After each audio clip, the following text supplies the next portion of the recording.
What's up, 2K crew? It is that time of the week again. It is podcast day or night. And for those of you watching on YouTube, your eyes do not deceive you. 2K's is back in the house, brother. How's it going? Good. How are you doing? Good. It's good to have you back, man. Good to be back. Good to be back. Last week was not feeling well at all. A week before that, we had trick-or-treating with the kids, so I did enjoy that night, but definitely was upset not being able to make it last weekend. But man, I was feeling rough. Well, it's good to see you're back on the mend, my friend. Good to see you back. For those of you if you are on the YouTube side, go ahead and give us a like, subscribe, drop a comment. Let's get a conversation started. We've had some really good conversations these last couple weeks, so let's keep the ball rolling, ladies and gentlemen. And if you are on the podcast side, go ahead and give us a like and a follow. That helps out the channel. And if you guys are feeling extra saucy, go to buyturboabeer.com, buy 2Ks and I a beer, and you will help the show financially. Well, with that out of the way, 2Ks, man, I half tempted to do the show kind of like, all right, well, do we want to backtrack and kind of get your feelings on stuff and kind of go forward? But I was like, there's too much to talk about that's happened this week, and we've seen another weekend of shakeup in the top 10 in the college football rankings. We've had some really weird games so far today on Sunday in the NFL, and just kind of an overall weird weekend. I mean, even if you take the stance of you just look at the betting lines, I think there's only 2 games on the whole NFL slate that was within 3 points of each other. Everything else was almost double digits. So now, did Vegas get them all right? No. We're going to talk about some upsets. We're going to talk about kind of who the hell are these teams? Where the hell is everything going? And a whole lot more. So strap in and let's get it going. It's the Turbo and 2K show. All right. Well, 2Ks, how about we jump into... Let's do a quick whip around to the NFL today. All right, here we go. We've got the Chiefs Raiders up on the tube, so we'll kind of give you some commentary as that goes. First on these stupid ads piss me off. No, mute. The first one on the docket here is Vikings at Chargers. We were talking about this right before we went live. What the hell happened to this Chargers team, 2Ks? And I wouldn't say the Vikings are world beaters by any means. They did have a lot of distractions kind of off the field with Dalvin Cook and everything surrounding that.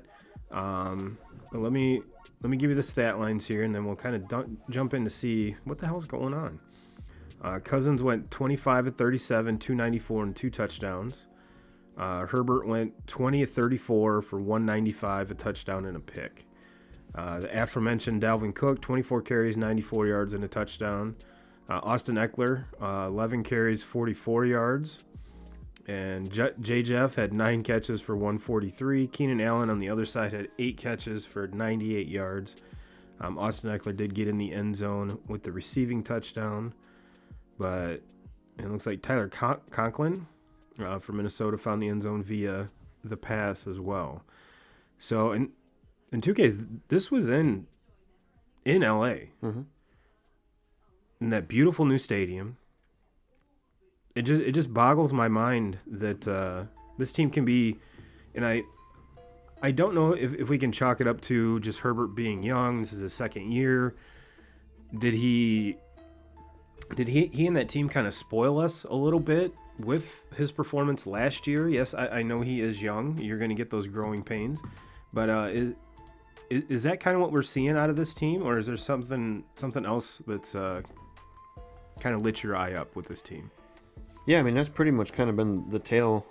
I mean, you can say it for both of these teams this year, both the Vikings and the Chargers. It's just the inconsistency for both teams offensively. I think defensively, both teams are pretty solid. But, one week you watch the Chargers and you think, man, this team is for real. And then they come back and you think Herbert is for real. And look, I think Herbert is for real. Me too. There's no question there. He's sophomore season of his career. I think hands down he's the best quarterback out of that class last year. And I don't think there's a comparison right now. But then he kind of comes back with days like today where he just was not sharp. It was not. And I mean, but look, it's hard to win games in the NFL. It's hard to put everything together, and it's very hard to be consistent. And I think that he's very young in his career, and he's going to get to that point. But this Chargers team has way too much talent on that offense, especially in the skill positions, to have to be this inconsistent. And because I remember watching them just a couple weeks ago when they were playing against I think they were it was Cleveland. It was like 40-some to 4. I mean, they just went off. The offense were clicking on. I mean, everything was clicking for them. And then they come back and play against the Ravens in a huge game, and they just like kind of like today, just flat, could not do anything.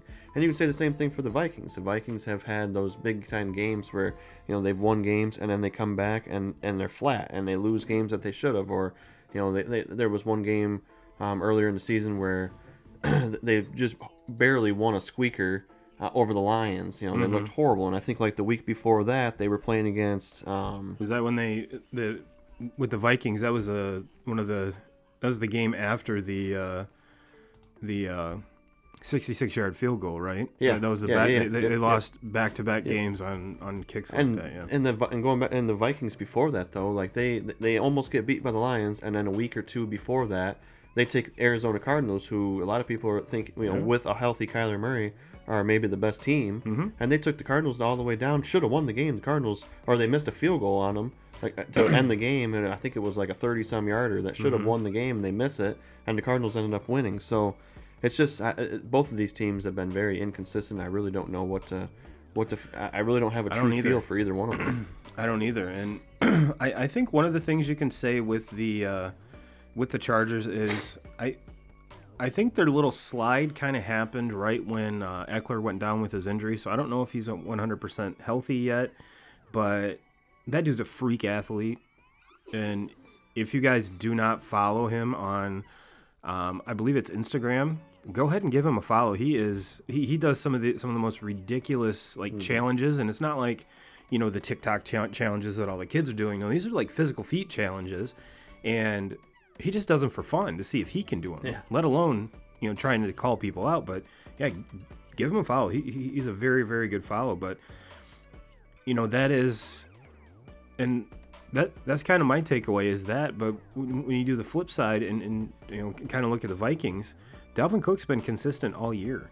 And what's going on with that team, I'm not sure, because they have arguably two of the top 10 receivers in football in Adam Thielen and Justin Jefferson. And there were times early in the season where Thielen was getting over 100 yards and 2 touchdowns every game. And now it just kind of seemed like he's gone by the wayside. So I'm not really sure what's going on there. Not sure at all. Well, 2Ks, let's get on and let's rip the Band-Aid off of this one. There's the big elephant in the room.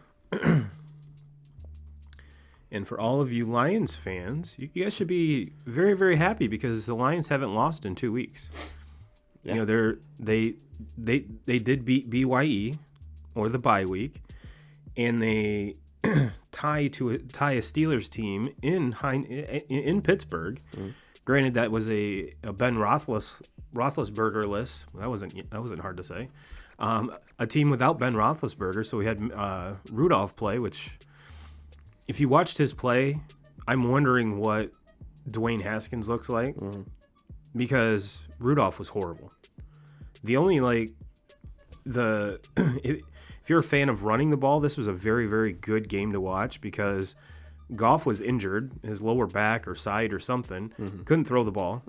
DeAndre Swift had a game, and on top of that, their rookie running back, the Lions, went out with an injury.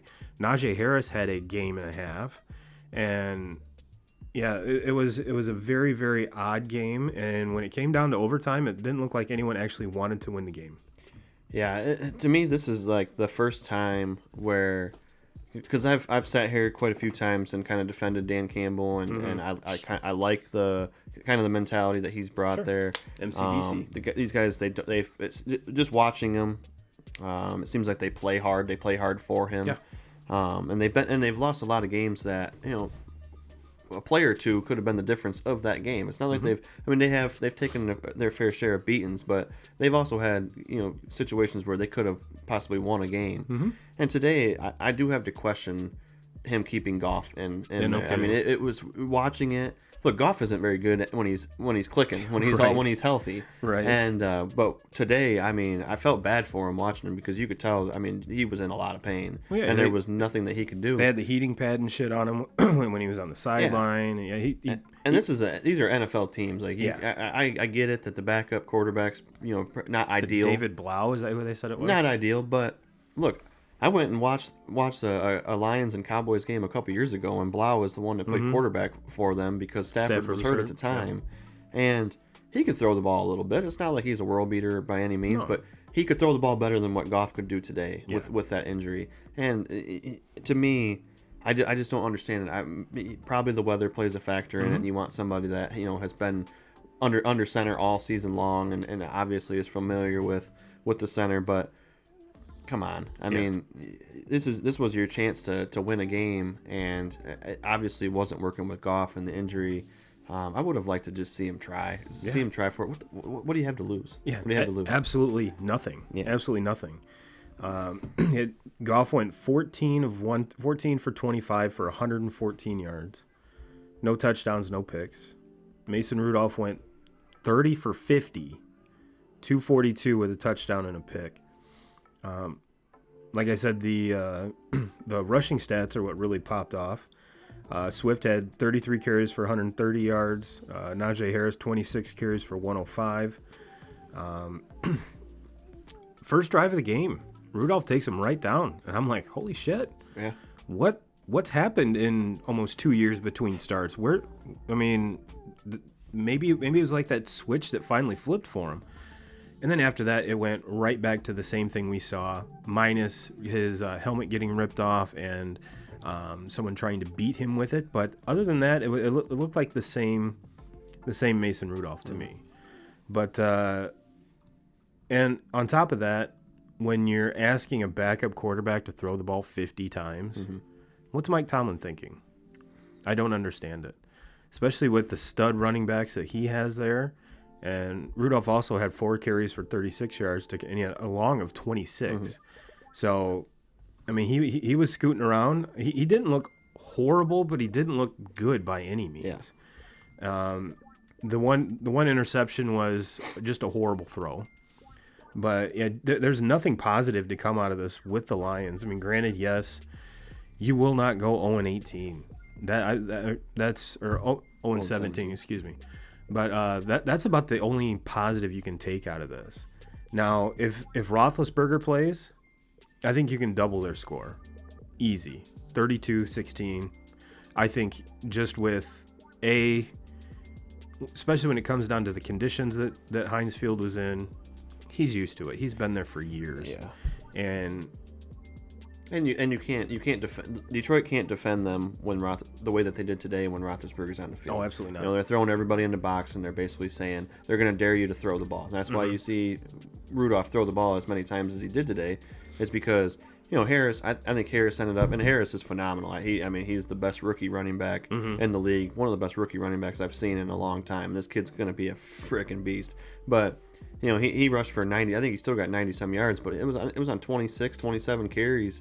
It wasn't like anything was coming easy for him today, but that's because Detroit's throwing everybody in the box. Sure. And daring Rudolph to beat you. And obviously Rudolph didn't hardly made any plays. But when Roethlisberger's on the field, then Roethlisberger is only a shell of what he used to be. I mean, he's not even close to what he used to be, but you still have to respect him when he's on the field because he can make the throws. Yeah, and I mean they were down Chase Claypool today, but I don't think even with Rudolph that this game is any different than what it is. Probably not. But yeah, Lions fans, kudos to you. You're officially out of the 0-17 race, or as I mentioned, the 0-18 race. But yeah, let's switch from some depressing shit to some cool shit. Let's talk about your Cowboys, 2Ks. Yeah. Go back to last week, and it was very depressing. I was going to say a big bounce back week for your boys, which was very good to see. But they were playing a team that for the last 3 years, I'm pretty sure you and I are on the same page. Who are the Falcons? Yeah. What happened to them after the first half of the Super Bowl? Ever since then, they've just been a pile of shit. Yeah. And yes, I understand Julio Jones is not with the team. Calvin Ridley is away for personal reasons. Look at all the coaches that are gone. Yeah. I mean, Kyle Shanahan, head coach of San Francisco, he's gone out of that. Matt LaFleur, head coach in Green Bay, he's gone out of that. They were good, and look, they had a ton of talent, and they were in the prime of Matt Ryan's career. And Dan Campbell was a great head coach for them. I mean, I think he went a little bit stale after he lost a lot of his staff members, lost a lot of that talent that he had. But yeah, I mean, when you lose everything that they've lost, and it's hard to stick around. I mean, you look at like what the Patriots have done for the last 10, 15, 20 years.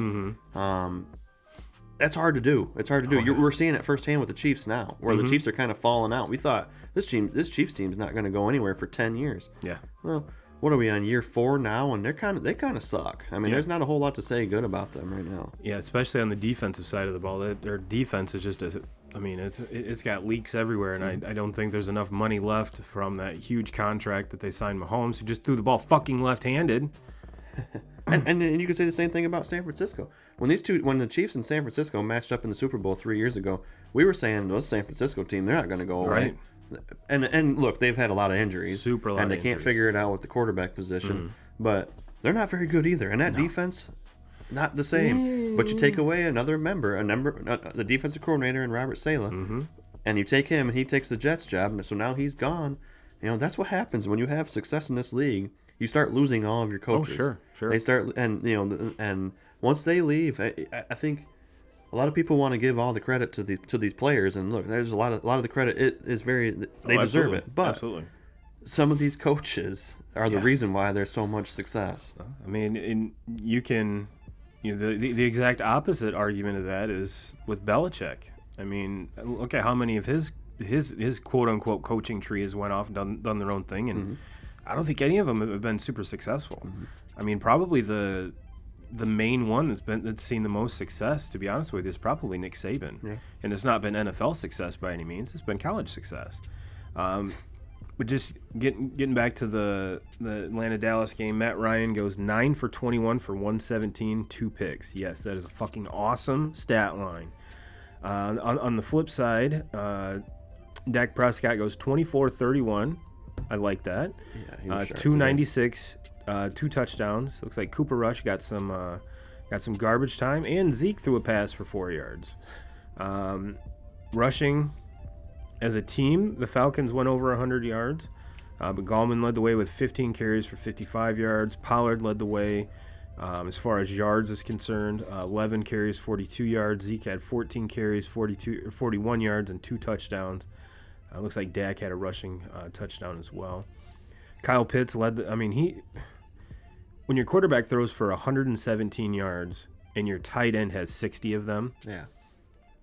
Which that's not a knock to Kyle Pitts by any means. That kid is a fucking beast. We talked about it before the season even started. He was going to be, a top 5 fantasy tight end in the league, and he's started out a little slow. Yeah, but he's definitely picked it up. And just to kind of on the flip side, CeeDee Lamb goes for 6 catches, 94 yards, 2 touchdowns. So all around, I mean, this is if you're a Dallas fan, you love to see 37 carries and 31 passes. Well, 31, 34, 35 total pass attempts. That's, I mean, that you can't get much more balanced than that. It was just a perfect bounce back week for them. I mean, they came back, everything went well today. Really, the only negative thing I can say coming out of the game today is CeeDee Lamb was a little bit banged up. He didn't finish the game. Hopefully it's nothing serious. Obviously, they were ahead by a lot. Yeah. I'm guessing that it was something that he probably could have played through if it would have been a close game, but that's the only thing that kind of concerns me. Look, this team, they were awful last week. Awful against an awful Denver team. Yeah. And just nothing looked right. Everything just looked off. And I still think that this is one of the teams to beat. I think think they're a top 3 or 4 team in the league. Oh, sure. And when they're clicking, this offense is very hard to stop, and they're dealing with a lot of injuries themselves, especially on the defensive side of the ball. They have a lot of injuries. Was it Randy Gregory? Is that who it was? Yep. And a couple offensive linemen on the offensive side are out, but yeah, the Gregory injury is huge. They haven't had DeMarcus Lawrence since week 1, and they just keep on plugging away. Which is, I mean, that to be honest with you, the past 2 years we've been saying that defense is horrible. Yeah. And to just have a complete 180 like this is, I mean, it should, all you Cowboys fans should be super optimistic. Let's check out the next one here. Saints Titans. This one was kind of a squeaker, and to be honest with you, I thought Tennessee would just blow them out. I mean, you got it. Trevor Siemian. Yeah. I mean, come on. Siemian, and dude, he looked pretty good. Yeah, he really did. Yeah, I mean, Titans end up winning 23-21, and yes, they're still without Derrick Henry, but they've put it on some good teams these past 3 weeks. Now, is it maybe something they were just kind of overlooking the Saints, or I'm not sure what that was, but they got the dub. And Simeon went 19 for 34, 298, 2 touchdowns, a much better stat line than last week. Tannehill, 19 to 27, 213, and a passing touchdown. But I believe he had a rushing touchdown as well. Yep. 5 carries, 1 yard, 1 touchdown. So we did get the old finger roll. Ingram led the way rushing wise because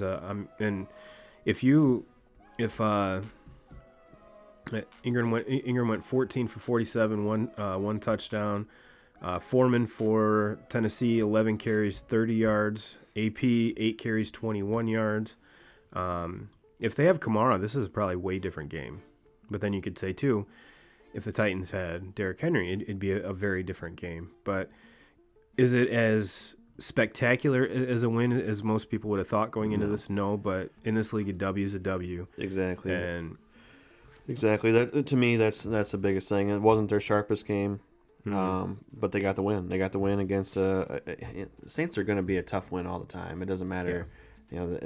They're always going to be a tough win. And this Titans team, it's unfortunate the Derrick Henry injury. This team is rolling, but dude. yeah. Especially when you go back to week 3 or 4 when they took that shitty loss against the Jets. Yeah. And everyone thought they were done. Yep. Everyone thought they were done. And I mean, I think it was week 1 when they got beat by the Cardinals. They kind of got smoked by the Cardinals. Yeah. But really, I mean, since that shitty Jets loss, they've probably been maybe the most impressive team in the league. They're in my opinion, they're the best team in the AFC right now, for sure. Just because the AFC is just so inconsistent. Mm-hmm. I mean, I was listening to Tony Romo in the Packers Seahawks game, and he was kind of breaking down, saying, "All right, well, obviously Green Bay won, and we'll get to that game here in a little bit, but the game was still kind of in flux." And he said, "Well, if Green Bay wins this, they'll be the 1 seed for the NFC side, but on the NFC side, you'll have 5 teams that could potentially be the number 1 seed." In the AFC, you've got 1 right now, 1 that's really shining out, which is the Titans.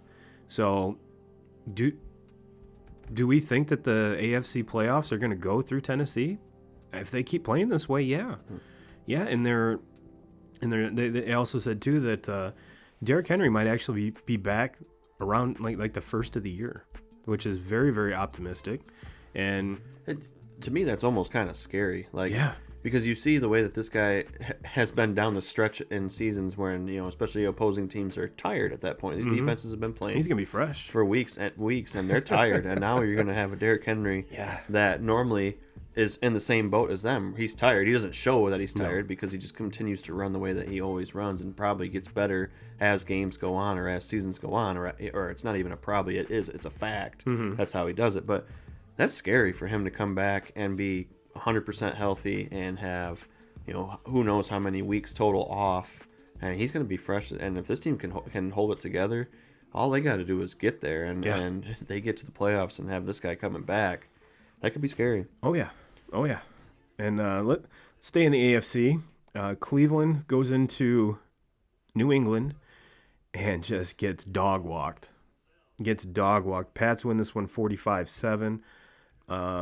Baker did go out, which, judging by the stat line, I'm not sure when he actually went out, but 11 for 21 for 73 yards, a touchdown, and a pick. Case Keenum comes in, which Case started a game and did very well, but not this time. He went 8 for 12 for 81 yards. Mac Jones, I think we're seeing. I mean, right now, he's got to be the best rookie quarterback right now. Right now, yeah. Goes night and it. He's the best quarterback on the best team that drafted. Sure, and he's in the best situation. Yes. Out of all these rookie quarterbacks, you can't argue that one bit. Yeah, he went 19 for 23, 3 touchdowns, no picks. Johnson led the way in rushing for Cleveland, 19 carries for 99 yards. Stevenson on the New England side, 20 carries, even 100 yards and 2 touchdowns. I mean, he's been impressive too. Yeah. I mean, there hasn't. You kind of. When you think about the Patriots, I kind of think about the Patriots fantasy back, talking about running backs, fantasy-wise. the Patriots have always been a team that kind of runs with like 3-4 different backs. You know, they might have a back that runs all the way down the field, and then they get down in there, and you're hoping that your running back picks up a touchdown. Here comes LeGarrette Blount. And here comes some guy that you never heard of, Yeah. and he scores 3 touchdowns in a game, you know, or something. That's 5 carries, 3 touchdowns, and 7 yards. And last year was that what was it? It was Harris, Devin Harris, or whatever. And he was solid. And he's been solid this year. But to me, I don't think there's any question who the best running back is there. Oh yeah, and it's the Stevenson kid. He's a stud. Yeah, you're very right, especially fantasy wise. And then I mean, even going back to probably the last guy that toted the rock kind of constantly that comes to mind is was it Dillon? And then a little bit with Blunt. But you kind of always had that James White coming out of the backfield to catch the ball, and you know the Danny Woodheads of the world, and you know just everyone's so multifaceted that it was hard to pick. But yeah, I think you're right. The Stevenson kid is separating himself very nicely, very nicely. But yeah, that Pats team, they're on a roll. I think the only thing that's going to come short, or they're going to come up short in, is having the Bills in the same division. Which last week the Bills took one on the shin too. Yeah, they took one on the. How in the hell do you lose 9-6 with Josh Allen and all those weapons? How do you lose? Let's jump to that game. You talk about I mean they had quite the bounce back game themselves. Allen goes 21-28, 366, two touchdowns and a pick, and yeah, I think the whole Magic Mike White Lightning, as Pat McAfee calls him, I think he came back down to earth. He went 24 of 44, 251, 4 picks. So yes, had trouble throwing it to his own team. It sounds like, and rushing wise, the Bills only had 139 yards rushing compared to 366 in the air. Not a big shocker. Devin Singletary led the way, 7 carries, 43 yards, and a touchdown. Breda and Moss also had rushing touchdowns, and Carter for the Jets, 16 carries, 39 yards, and a touchdown. So even though it was Gary V's birthday, the Bills kind of ruined that for him. But not a shocker here. Not a shocker. No, my thing with the Bills has been, I think at the beginning of the year, I think a lot of people kind of chalked this team up as they're going to be the team that can compete with the Chiefs, and obviously the Chiefs have kind of fallen off, and Buffalo, they're still right there, arguably the best team in the AFC. I'm with you. I think I have the Titans ahead of them right now. Well, the Titans beat them. You know, that plays a big factor into it. But the Bills have just have a couple games this year that just horrible. I mean, I go back to week 1 in the game with the Steelers. Yeah, this Steelers football team they're not as good as what they've been. No. And the Bills team should beat them. If they play 10 times, the Bills should beat them 9 out of 10 times. And somehow the Steelers are leading their division. Yeah, which out of all the teams in that division, I mean, seems like it's been like 3 years in a row that we've been saying that about the Steelers. Like, how the hell does this team keep just doing it? And they just do it. Especially when you got it's like the Mike Tomlin effect. The guy just knows how to win football games. I don't know. And we'll get to Baltimore, but yeah, you got a Lamborghini down there in Baltimore, and Ben Roethlisberger is like an F-350, you know. So there's two different styles, obviously, but no, and then you look at at last week with the Jaguars. How do the Bills lose to the Jaguars? I mean, the Jaguars are right there with the Lions, and you know, possibly who's the worst team in the league, and the Bills go in there and they can't even score a touchdown, and just look awful. And what might come down to it with this Bills team is their lack of a running game. Yeah. And it's not like they don't have the dudes to do it. It's just they don't do it. They don't do it. Exactly. They don't do it. They don't do it. And Josh Allen sometimes just doesn't have it offensively. Sometimes he's so talented, and he reminds me a lot of Mahomes and what he can do, especially slinging the ball all over the place. Probably not the same type of accuracy that Mahomes has, but they just sometimes both of them, and we're starting to see it now, because for 2 or 3 years there, I think everybody was like, is there anything that Mahomes can't do? Is there anything this kid can't do? And he just completed a pass left-handed. And now we're starting to see it with him. Well, he can't check down. He wants to make the big play all the time instead of just making the right play. And I think that's you can say the same thing a lot of the time about Josh Allen. He wants to make the big play. And it's hard. I mean, if I had an arm like that, I'd be wanting to make the big play all the time too. But to win football games and to stay consistent for seasons is you got to be willing to take that check down. You got to be willing to play football the way that Tom Brady, the way that Peyton Manning played it through their career.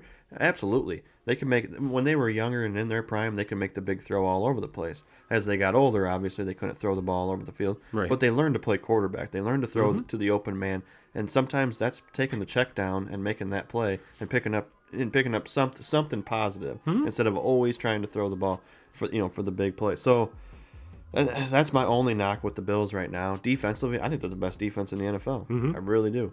But offensively, it's just sometimes watching Josh Allen. I mean, the kid is so talented, but sometimes watching him, you're just like, what the fuck is he doing? Right. What the fuck was that?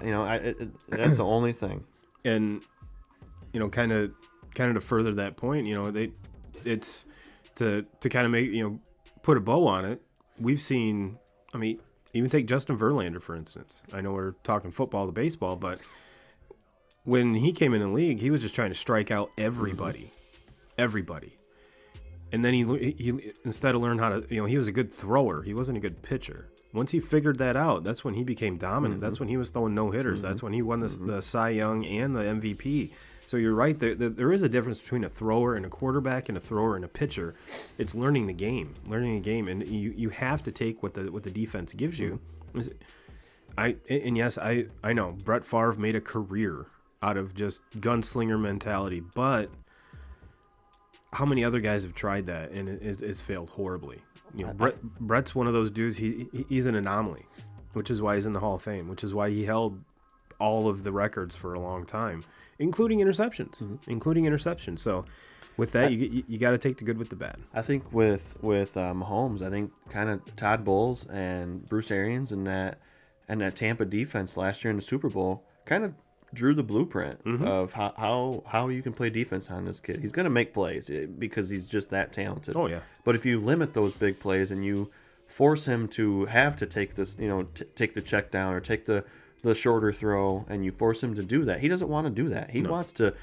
This offense wants to score points, and they want to score points like that. They don't want to hang around and have the ball for 7, 8, 9 minute possessions. They want to have the ball for a minute and a half, 2 minutes, and score a touchdown and kick it back off and play defense again. They want to do everything fast. So I think with that, the way that Tampa defended them in that Super Bowl game, it kind of opened the eyes to a lot of defensive coordinators on, okay, I think we might have figured this kid out a little bit. Well, it's like when when they were on Monday Night Football in the Manning cast, which why that's not on every week, I don't know. It irritates me because we've kind of had some stinkers on Monday Night Football, so it helps a lot to kind of keep my attention going. But just listening to them talk about how they're playing that cover 2 and they're just dropping everybody. And just take the check down. Is it sexy? No. Will it win games? Yeah, absolutely. Yeah. But it's all about patience and about especially with Mahomes. I think it comes down to ego. Like, absolutely. Fucking Pat Mahomes. I just signed a $500 million contract. And for 3 years, it worked. I mean, there's he was the man. He was the guy. I mean, there was nobody in the league better than him. He was shit. People were already starting to say after his sophomore year, is this guy better than Brady? Yeah. He's going to win more He won rings. one Super Bowl, and it was like, is this guy's better than Brady? He's got to be. He's catching Brady. and it was like, hold the fucking phone. And now people are going to start to figure him out. They're going to get it. And I didn't know who or when it was going to happen, but I knew it was going to happen eventually. Oh, yeah. And now is he going to make the adjustments? I think he will. Yeah. Because he's a competitor. Yes, absolutely. He wants to win. And I think he does. And he'll learn to play that way. But right now, and what we've been seeing this season, and why I think the Chiefs' record is what it is obviously, the defense can't stop anybody. No. But this offense has not been anywhere close to what they have been, the 2 years prior to this. Well, that, and if he continues to throw the ball to the other team, they're not going to win. I mean, that's as basic as you can get. They won last week, and Mahomes threw 0 picks. So let's we got a Cam Newton sighting, 2Ks. My favorite player in the world. We got a Cam Newton sighting. Carolina just drubs the Cards. However, Cardinals were without Murray and Hopkins. Thank you. Had a brain fart there. They were out. And Edmonds. Oh, yeah. And they're beat up. Walking wounded, and they were able to get a win last week with Colt McCoy. When Carolina comes in, they the Darnold injury, bring in Cam. He has his homecoming. He says, "I'm back. No shit. We saw the ESPN ticker there, dude. But he does get in for he just signed Thursday, so. You obviously weren't going to see him play the whole game. They did have a package. He went 3 for 4, 8 yards, and a touchdown. P.J. Walker started the game, played most of it, 22 of 29, 167, and a pick. Colt McCoy, 11 for 20, 107, and a pick. McCaffrey has 13 carries, 95 yards. James Conner, 10 carries, 39 yards, and a touchdown, which I think that's his 11th rushing touchdown, and I'm pretty sure he leads the league in rushing touchdowns. Who the hell would have thought that? I really like it because he's on my fantasy team. It's a hell of a pickup. I mean, because you got to think, people that own James Conner in fantasy football probably drafted him after the 10th, 11th round. Sure. Somewhere in that, so hell of a pickup. Paying huge dividends. Yep. McCaffrey has 10 catches for 66 yards, so it looks like he's back. It looks like he's back. So. Which, if you're a Panthers fan, Sam Carney, shout out. Did you really think this team was going to make that much noise in the NFC this year? No. Did it start out really good with Darnold? Yeah, but I think after going down and bringing Cam back, and he's back. He's back for all you Panther fans that do have a number 1 jersey. You can bring that motherfucker back out of the closet. I don't hate it. I do not hate it. No. Bring him back. This team's not out. Look, we saw Tampa, and Tampa was bad today, and they get beat. I think Tampa wins this division. I do. They'll figure it out. Shit, they got Brady there. But I think the Saints are kind of. I think Carolina can get past the Saints because of the injuries that they have there, and so why not? Why not take a shot? Darnold goes down. Why not take a shot? This is you're getting McCaffrey back. He's had some time, to freshen up a little bit when he's on the field. Yeah. One of the most dynamic players in the NFL. So you're getting him back healthy. The defense for them has been very good this year. I don't think it's going to be great. I don't think it's going to work out great. But hey, as of right now, I think that Cam Newton gives this team the best chance to win. So that, and he got a pretty fat payday. This could be up to $10 million for half of a season. So kudos to you, Cam. Kudos to you. And just for the record, I'm not a Cam hater. It's just that when I point out when you throw 7 passes for 86 yards in an NFL game, that's horrible. And when you play like that, I'm going to call you out because you're getting. And granted, he was with New England. I think he signed $1 million contract or something, very inexpensive. But yeah, we saw a lot of really, really shitty quarterbacks throw for way more than that today, and we've already talked about him. So, and do I think Cam can come back and be the caliber player he was with his MVP season? Probably not, just because there's extra wear and tear on that body, and he historically takes more hits than anybody. Yeah. So, and at that time, he was the best player on that team. Now Christian McCaffrey's that guy. Christian McCaffrey is the best player on that team.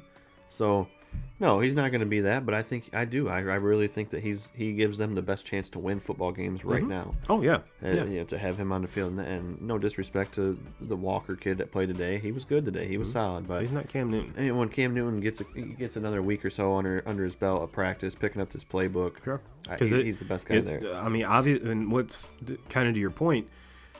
Different coaching staff, different playbook, different players. I mean, granted, there's a handful of them that are still there from when he was there. Now, if he starts next week, I believe if you check the schedule, they play the Washington football team. Guess who coaches football team? Ron Rivera. He was the coach that Cam had in Carolina. So if you're a betting guy, that's a revenge game. That's a revenge game. 2Ks. Let's jump to Philly. Philly at Denver. Philly gets the win 30-13. Jalen Hurts goes 16 to 23, 178, 2 touchdowns and a pick. Teddy Two Gloves 22 for 36, 226, no touchdowns, no interceptions. Howard for Philly 12 carries, 83 yards. Scott, 11 carries, 18 yards. Jalen Hurts toted it 14 times for 53 yards. Williams goes 8 carries, 48 yards. Gordon goes 9 carries, 45 yards and a touchdown. Devonte Smith had probably one of the best catches I've ever seen. That was unreal. He had 4 catches, 66 yards, two receiving touchdowns. I'm not even going to try to pronounce this guy's name. Oh, shit, the kicker comes in there and gets a tackle here in this game and forced a fumble. Let's go. Let's go. Hey, I'm pretty sure Pat McAfee's going to tweet something here really, really quick, so because he loves that. Getting dirty. Attaboy. That ball's out. I think the ref ruled him down, but that ball's definitely out. Oh, yeah. Oh, yeah. And they gave it to they said he was down, and the Raider guy had it in his hand when they was walking back, so. We'll have to go to the replay. Let's see here. All right, Packers-Seahawks. Man, this was a fucking snoozer. I mean, yes, it was in Lambeau. Yes, there was the elements. Yes, Rodgers comes back after being on the list. Russell Wilson makes his return after 3 weeks with the pinky injury. He had the surgery and a pin and all kinds of other stuff. Russ goes 20 of 40, 162, 2 picks. Very, very un-Russ-like line. Rodgers goes 23 of 37, 292 in a pick. Collins for Seattle, 10 carries, 41 yards. Dillon goes 21 carries, 66 yards, 2 touchdowns. We did see Jones leave the game. I'm not really. Hopefully he gets. That's nothing serious. He had 7 carries, 25 yards, but he did a lot of his through the air. He had 4 catches for 61 yards. Devonte Adams again leads the team with 7 catches, 78 yards. And you really didn't see the ball get to Metcalf or Lockett. I mean, obviously, when you're only throwing for 161. But yeah, this was kind of a snoozer. I figured that I thought for sure, and I want to say that they ran a stat that said the Seahawks have never. This is the first time Russell Wilson's ever been shut out as a member of the Seahawks. So yeah, I was expecting more of a triumphant return with Russ, but yeah, this Packers team, 2Ks, I think is pretty legit. This Packers team is they might be my favorite to win it all this year. You think so? They can play defense, and that's something that they haven't been able to do in the last couple of years. The offense is always going to be there, and if they can get home field advantage and obviously control the playoffs where they can keep it in Lambeau and play in the cold weather, I like Aaron Rodgers to win about every single one of those games when they're playing, in the snow oh yeah.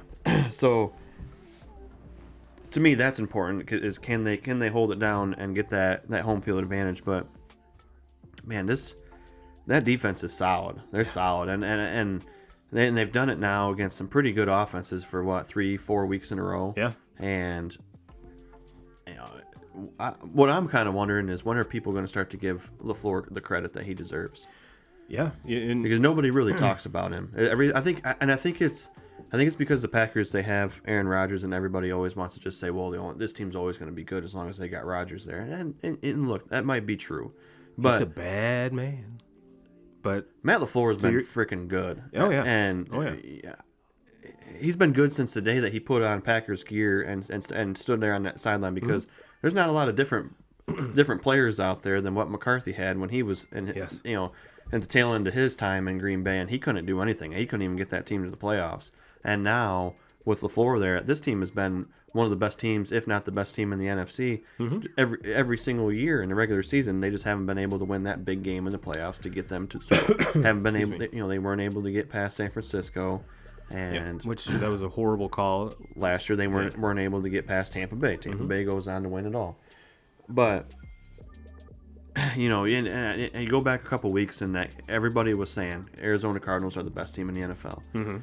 And the Packers roll into that game. Kyler Murray's healthy at this time. Nothing's wrong with Kyler. Kyler got hurt on the last play of this game. Yeah. So he's completely healthy going into this football game. And the Packers pretty much limited him to nothing. offensively, Green Bay is without their best player in Devonte Adams. Aaron Rodgers is not the best player in Green Bay anymore. Devonte Adams is the best player on that team. That's right. That was a game that like their top 3 receivers were all gone. Yes. MVS was gone. Yes. And that game too. I think that was a game Bob Tunyon gets hurt, Yes. which I love Robert Tunyon. I mean, He's a stud. He is a perfect fit in that. I mean, he just, first of all, he looks like he's from Green Bay or could be, but no, you're 100% right. And I want to say that I'm pretty sure LaFleur's had more wins in his first 4 seasons than any. I know any other coach in Green Bay history, but it could be NFL history. And so. I think the other stat too was with the lead at halftime. Since he's been there, he's only has 1 loss. Yeah. With the lead at halftime, or maybe it's 2 losses, which is another very impressive stat.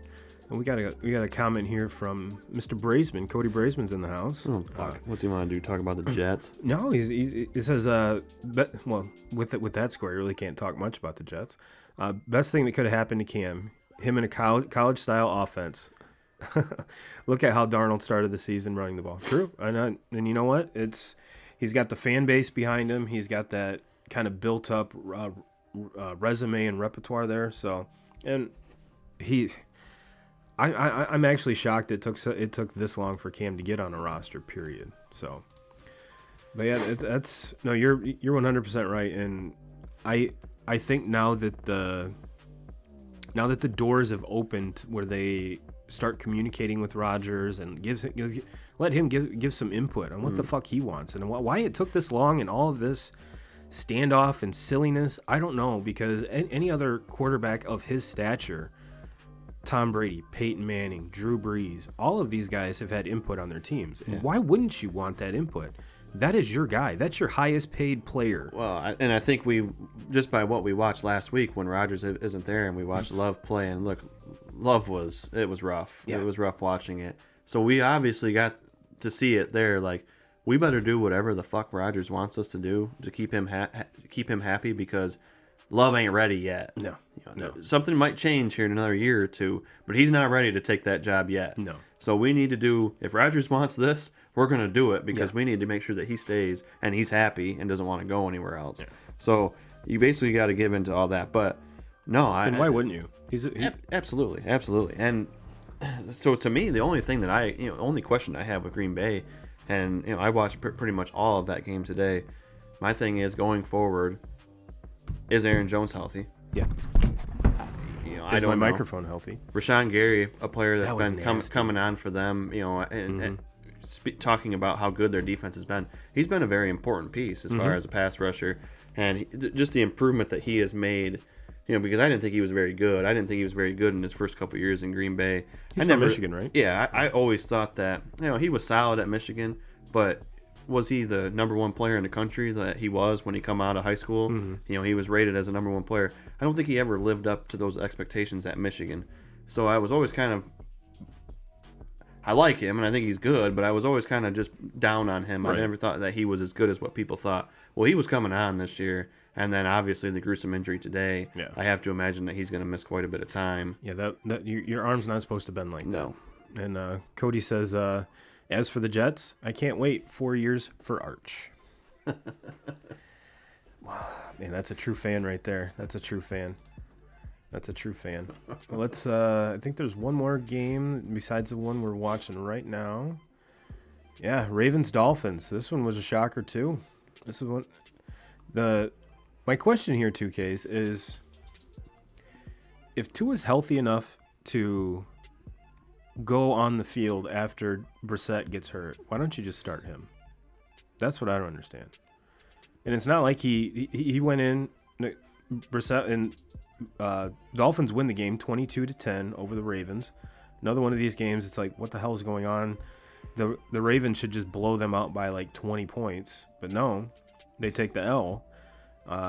Lamar goes 26 of 43, 238, a touchdown and a pick. I've said it a million times. If Lambjack is throwing the ball 43 times, there's an issue. And Tua goes 8 for 13, 158. Brissett goes 11 of 23 for 156. And yeah, this game, it first of all, it was boring to watch.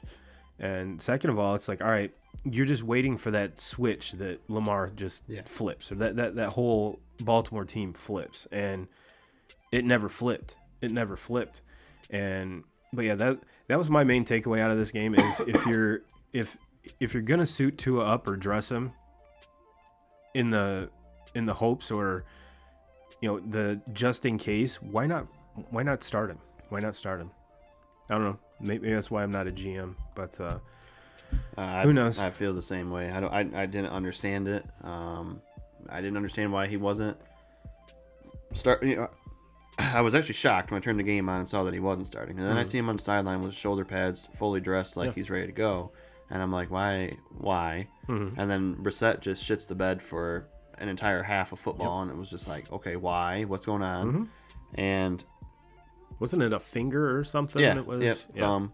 And then all of a sudden, they make the switch after halftime, and he comes out there. And didn't Brissett hurt his knee or some shit? Yeah.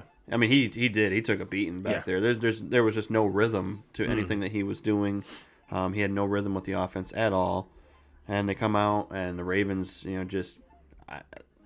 another one of those teams where I just like, what? I don't understand it. I don't get it. This team, some weeks you watch them, and they're like, people are, and you turn on, ESPN or something on Monday morning, you're like, this Ravens team, they might be the favorite, and then they show up like this and just play this pitiful game against a pitiful football team, and they get beat. And I don't know what to think about the Ravens. Kudos to the Dolphins for winning this football game. Fins up, Doll fam. For here on out, try to keep Tua upright and make sure that he starts every single game. Well, 2Ks, let's give the 2K crew a little preview of Rams-Niners tomorrow night.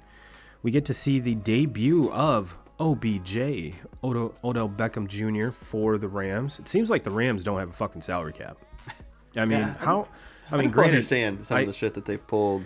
Once they broke it down, it's like, all right, they were able to sign Odell. They opened up some room when they released Deshaun Jackson. Okay, I get that.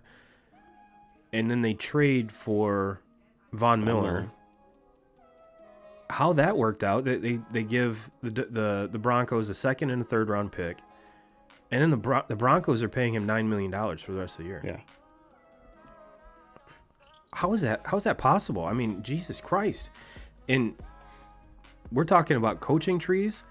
Whoever the accountant or bookkeeper or whoever makes those decisions in LA, you need to start your own little camp and hide, your own, your accounting tree, so that all these other teams can have your wizardry, I guess. Because Jesus, but when I mean, fuck, I'm pretty sure they don't have a first round pick until like 2030. Yeah, they might only have 4 total draft picks until 2032. I don't know. Yeah, because they literally have 1 draft pick next year, and it's like a 5th round pick.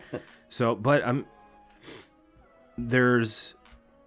With that, there's 2 sides of the argument. You're mortgaging your future for what's happening right now, or there's folks in the camp that are like, we have these studs right now. How many more years are you going to have Matthew Stafford? Yeah, you have Stafford, who is one of the best quarterbacks in the league, and how long are you going to be able to keep this all together? And so I think you have to. They're obviously in for it all right now. I mean, this is they see their window, and they have a window maybe for the next 2-3 years. Yeah, and they have to win, and if they don't win, it's a bust. Yep. I mean, they're poker terms, they're all in. They're all in. The only thing that's going to deter them is A, injuries, or B, someone hitting that river deuce to make it 3 of a kind when you're holding pocket aces. Cody asks, you think the Steelers tie will fuck or salvage their playoff chances with how close the division conference is as a total is? To me, I really don't see it helping or hindering. I think if they did lose that game, yes, it would hinder them a lot. But in their division, as long as Ben can stay healthy, because what we saw today was a travesty of quarterback play. He doesn't even need to be Ben of 2 years ago, 3 years ago. Just stay healthy, and just don't do anything stupid, which I know right now is kind of hard for Ben. But it's sad to say they're the most consistent team in that division. which is really sad to say.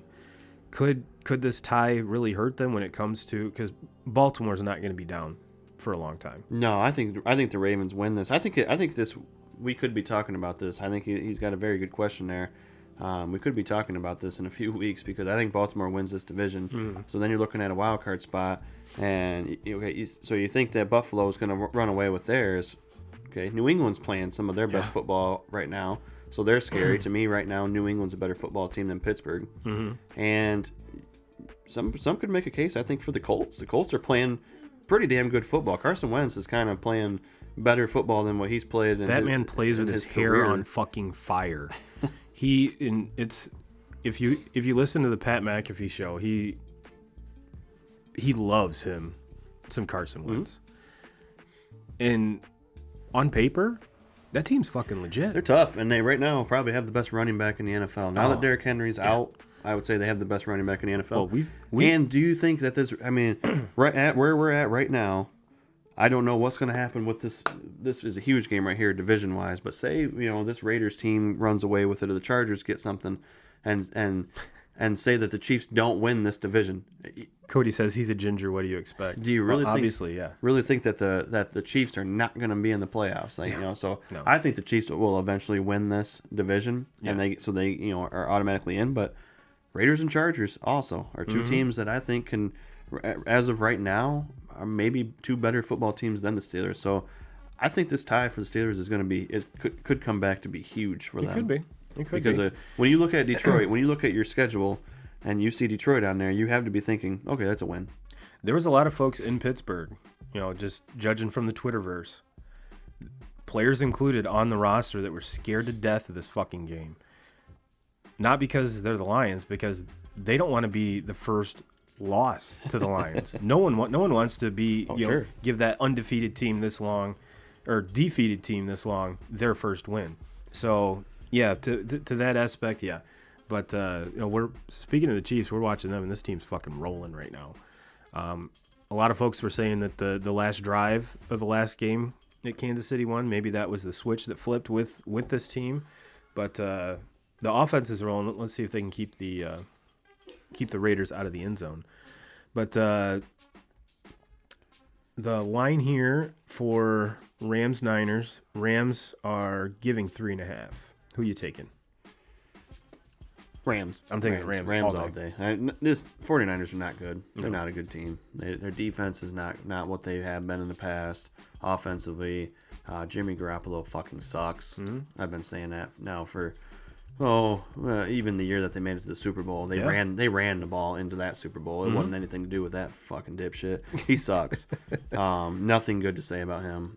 And yeah, they're just not a good football team. There was a stat, and I'm again, if I was a better host, I would actually research this. But there was a stat that said that, and for all my fellow Bears fans out there, believe it or not, Matt Nagy has a better winning percentage than Kyle Shanahan. Let me say that again.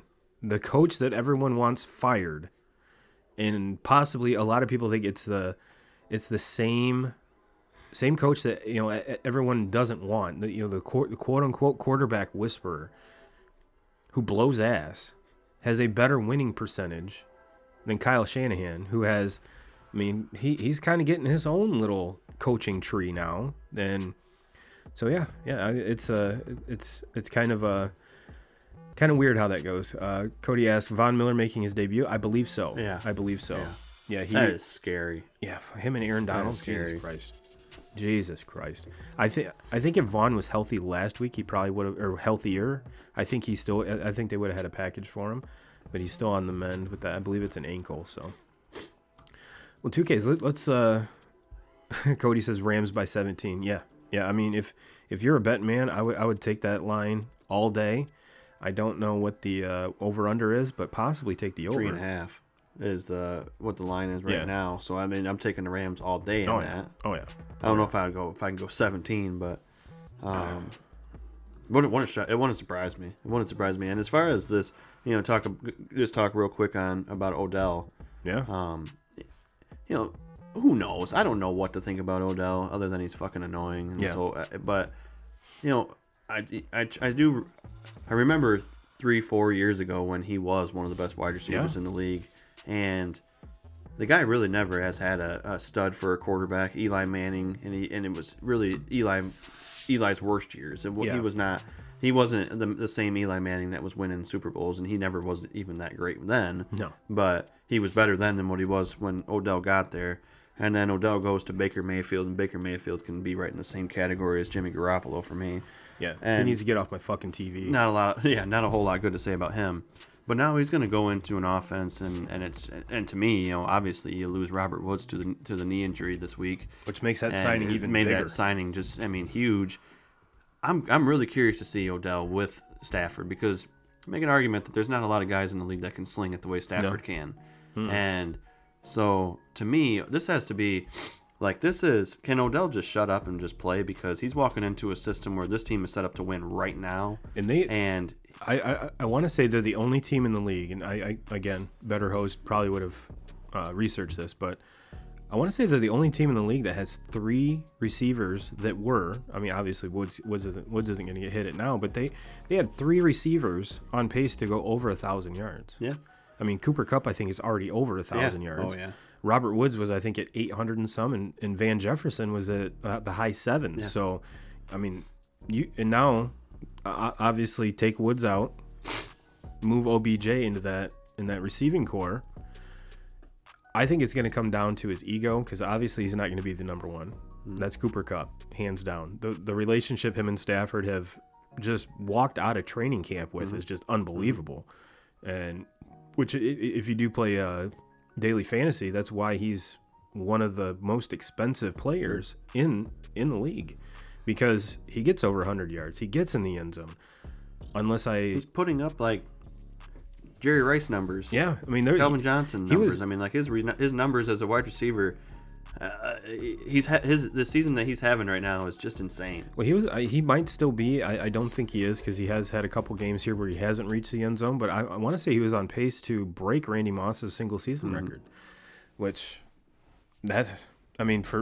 you would think a guy like Megatron, a guy like Julio Jones, Antonio Brown in his prime, OBJ even went in his prime. Those are the type of guys you think that would, even the top 5 receivers now, you kind of like, all right, well, if anyone's going to break that record, it's going to be one of these guys. Devonte Adams, best receiver in the league, and a guy like Cooper Kupp, where I remember our fantasy football draft. I can't remember who took Kupp, but they took him like way ahead of what I was thinking. I'm like, what the fuck? Yeah. Are you kidding me? Yeah. Well, makes me look like an asshole. If we were having this conversation about fantasy football with Rams wide receivers going into this year before the draft, I would have said Robert Woods is my first priority on that team. I would take him over Kupp. Well, obviously, I was wrong on that. Cody says they're still going to throw the ball 30, 35 times a game, if not more, depending on defenses. 10 or so targets to Kupp. That leaves plenty for Odell. No, you're right. And it's going to be scary to see the options he's going to have. So, yeah. To me, we're going to see, what does Odell have? What does he have left? Is he capable of being a top tier receiver anymore? Because he's got a quarterback. There's no excuse now. He's got a quarterback that can make all the throws, and in a scheme that loves to throw the ball. Yes. So yeah, it has literally put up or shut up. It has a legit running game that can set up all those throws. So, and this after this year, he's a free agent again. So this not only is a put up or shut up. This is kind of like his coming out party. He's building his resume to get that deal. And it's looking like the Rams might be able just to keep him. So, Cody says Higbee is going to be the real beneficiary, I think. Yeah. Kind of hard to argue that. Let's do a quick recap of the college football scene here, 2Ks. Did have some noise in the top 10. Did have some noise. Yeah, about damn time Oklahoma loses. Yeah. I think the last 3 weeks... At least the last 2 weeks, I'm pretty sure I took I don't believe I took the money line on either one, but I definitely took the points the last 2 games, at least the last 3 games probably. But yeah, Oklahoma finally goes down. We saw Lincoln Riley pull his freshman quarterback and put in Spencer Rattler again, and did not make a difference. But Georgia still sits at number 1, Bama 2, and again, like the last couple weeks, we're talking about the AP poll because the college football poll doesn't come out till Tuesday. So keep in mind there's two of them.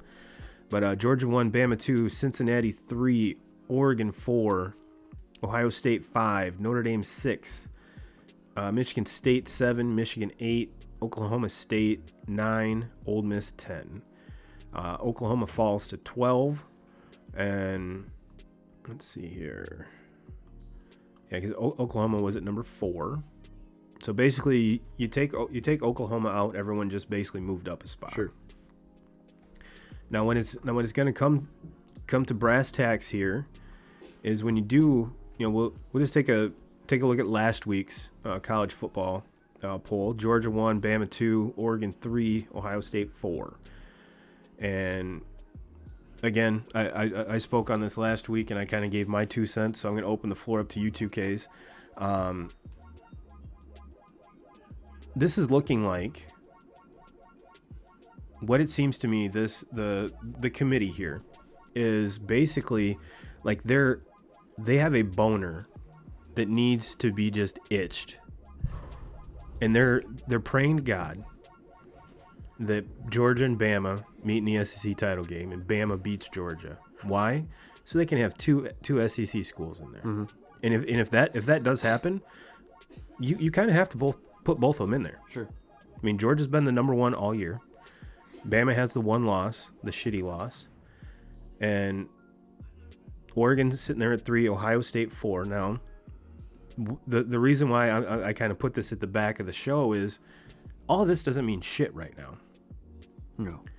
Because Ohio State, Michigan, and Michigan State all have to play each other in the next 2 weeks.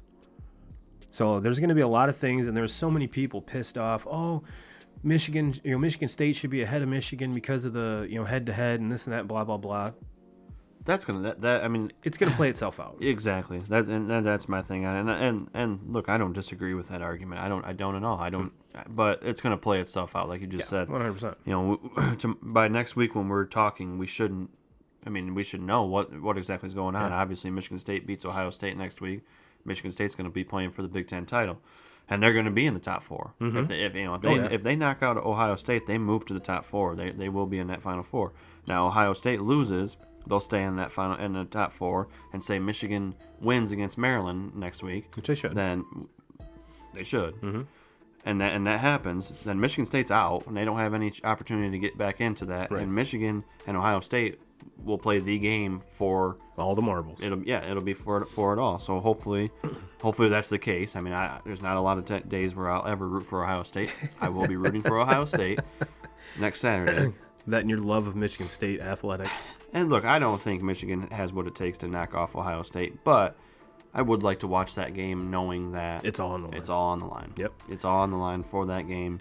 Now, what are your thoughts about Cincinnati? Because this is besides the Michigan State, where they're at, it's Cincinnati sitting there now 10-0 because they won again this week. And my take was you can't put them in the top 4, even if they are undefeated. Even if they run the table, they have... Only way that you can, this is the only way I can see it happening. Say Ohio State wins out. Mm-hmm. And that means they win the Big Ten, they're in. Oregon wins out, mm-hmm. and they're in.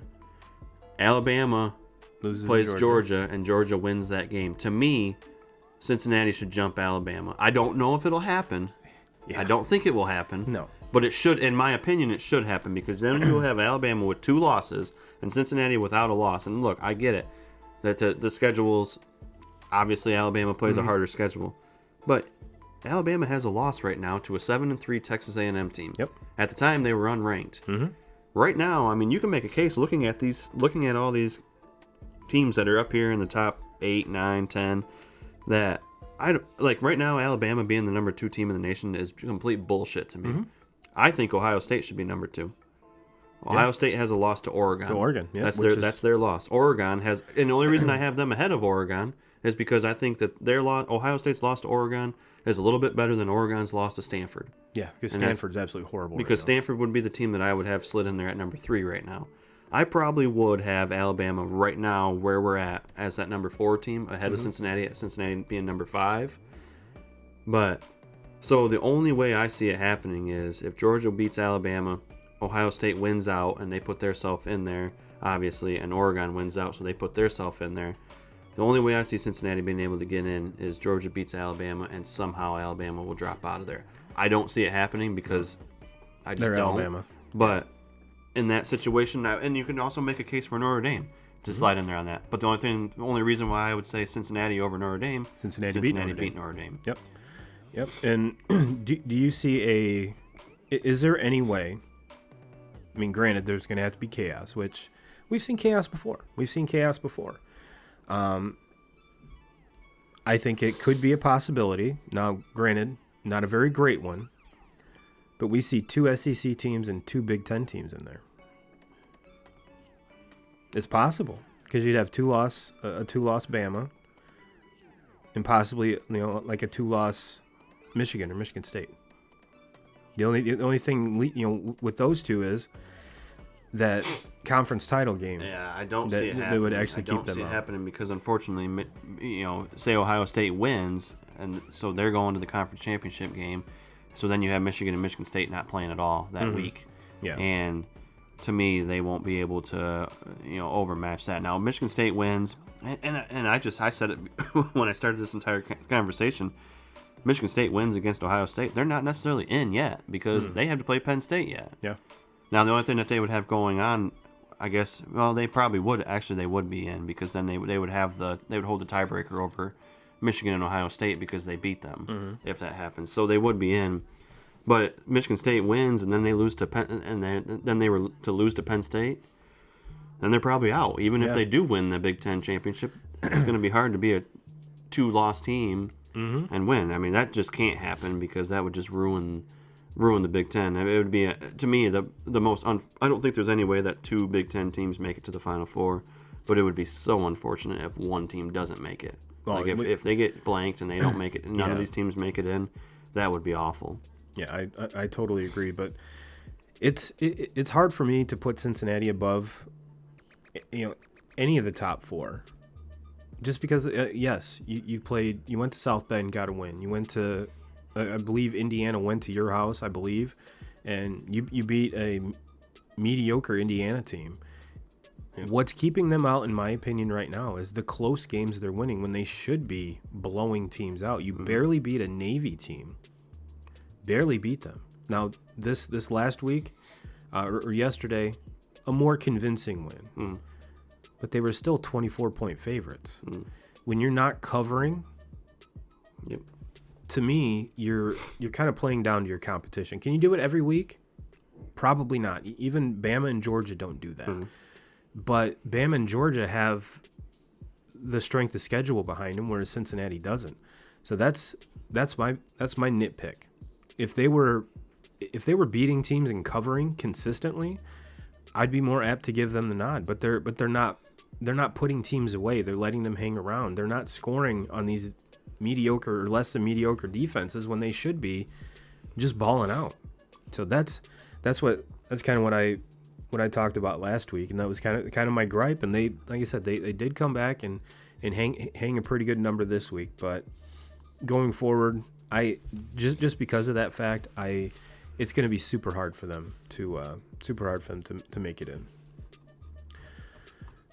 All right, and it's going to be an awesome, awesome week. Next week is going to be awesome, and then if everything kind of goes as planned, I would imagine the follling week is going to be even better, you know. And then we're going to start getting into the kind of. I mean, there's a lot of things to look forward to. The only unfortunate thing is that there's only 4 of these teams that can make it in. You know, we're still, I think at least 2 years away from them even. I think so. Considering going to a bigger playoff. I mean, I think we're going to get there. I think it's obvious that it's going to happen. But is it going to be 8? Is it going to be 10? Is it going to be 12? Yep. I think 8's a good number. 10 possibly, where you have 2 buys. The top 2 teams on a bye. something else has to happen. Something else has to give. Yeah. Is this better than the BCS?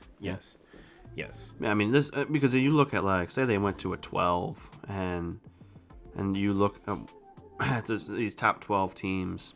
Man, it just seems like that would be so good, such good football to watch. Oh, you know. Oh yeah. And Notre Dame, I think at the beginning of the year they weren't playing very well. I don't think they hadn't figured out. Well, they figured out a lot of things here in the last 3-4 weeks. They're a completely different football team now than what they are when they took the loss to Cincinnati. Yeah, if they were playing Cincinnati next week, I think they destroy Cincinnati. I can't argue that with you. Cannot argue that with you. And this Baylor team has kind of come off and playing really well. And their team, Oklahoma State's another team that could do something. Wake Forest. Nobody talks about Wake Forest. They're another team. All they do is keep winning. Yeah. So some of those teams that are kind of that are obviously teams that are not going to make it in, but teams that could shake it up if we were playing, watching a 12. And to me, like, why would you not want it? Why would you not want more? All it's going to be is more football. The traditionalists say they want to keep the meaningful bowl games. Well, I tell you what, the bowl games haven't been shit in a long time. And I think the other thing of doing it is you get rid of the same shit every year. Yeah. People are getting tired. I mean, the only people that enjoy watching Alabama every year are fucking Alabama fans. And nobody else wants to watch them every single year. Only people that want to, that want to watch Ohio State every year, they're Ohio State fans. Nobody else wants to watch them.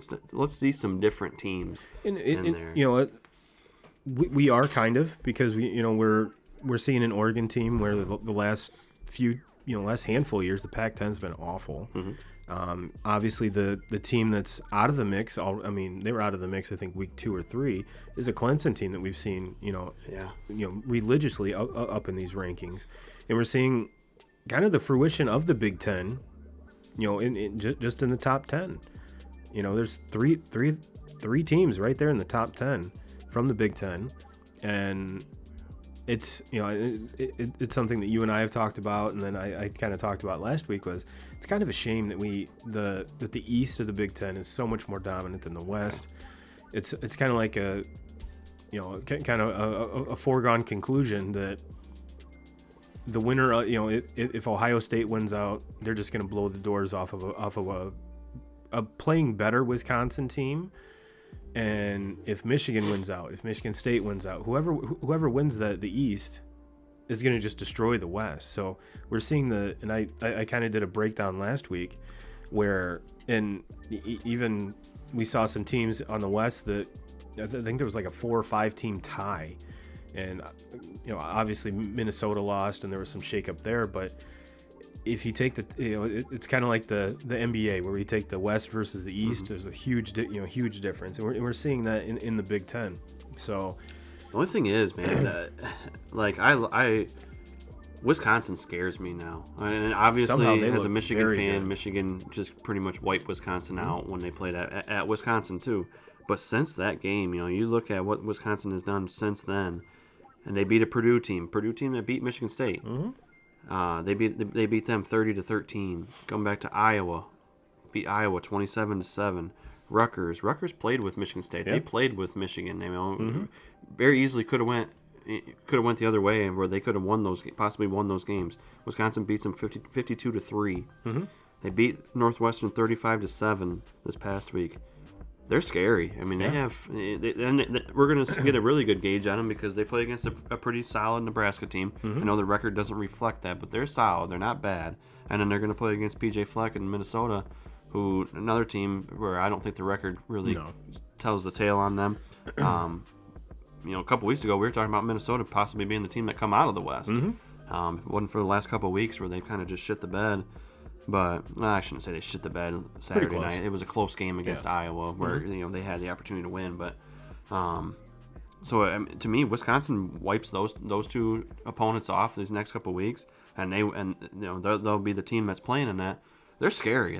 From what they've been doing here down the stretch, they're a scary team to run into. Yeah. Cody says, for the 2 worst defenses in the league, this Sunday night football game is boring as shit. You're not wrong, brother. You're not wrong. But at 10-7 with the Chiefs knocking on the door here. But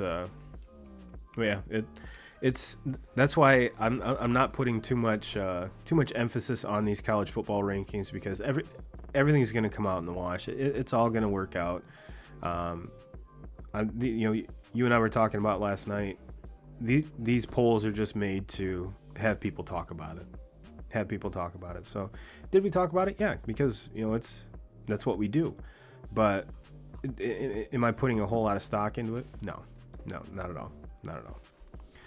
Well, 2Ks, we actually went a little long this week, but you know what? Gave the people what they wanted. More 2Ks. That's what they were telling me. We need more 2Ks. Well, let's wrap this thing up, brother. Do we have anything we need to air out? Anything we need to button up? No. Me either, but I'm totally with you. To talk about next week. Yeah. I mean, yeah. It's a huge week of college football. Another week of NFL. We got NCAA basketball, which will either this week or next. It'll probably be next week. We'll give you a little teaser. We won't dive fully into it, just because it's early. It's early. A lot of these teams really don't know what we're getting from them, but you know us. We'll definitely break it down. So keep your eyes and ears out for that one. But until then, ladies and gentlemen, have a great week. Hopefully this game picks up, Cody, because I'm right there with you. But everyone have a great week. We will catch you on the next one. And as always, Jim Rome, we're coming for you.